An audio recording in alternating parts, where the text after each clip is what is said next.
Do you know that the FYP matters? But do you really know what it is? Lagi natin naririnig yan FYP, hashtag FYP. Dapat nasa FYP ka. Paano nga? Let's start by showing where the FYP is. Yung iba hindi pala alam kung nasaan yung FYP. Asan po ba yung FYP? Ang dami ko na-receive na message na ganun. So first, go to your profile and then click the home button here. Pag nandyan ka na sa home button, makikita mo dito sa taas, my friends, following, and the For You. The For You is the For You page.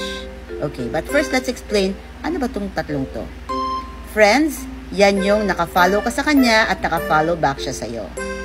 Following, yan yung mga taong finalo mo pero hindi ka pa nafa-follow back.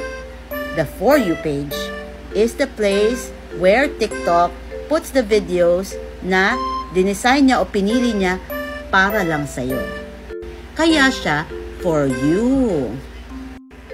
Diyan inilalabas ni TikTok yung mga bagong videos para mapanood ng mga tao na interesado doon sa klase ng video na yon.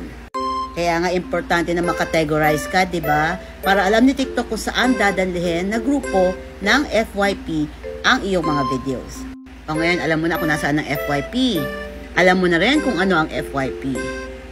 Alam mo na rin kung bakit importante ang FYP. Dahil pag wala ka dyan, ang makakita lang sa'yo ay yung mga nakafollow sa'yo. Minsan nga, hindi pa Now, how do you get on the FYP? There are a lot of strategies to get views, to get likes, pero ang pinaka-importante is makategorize ka.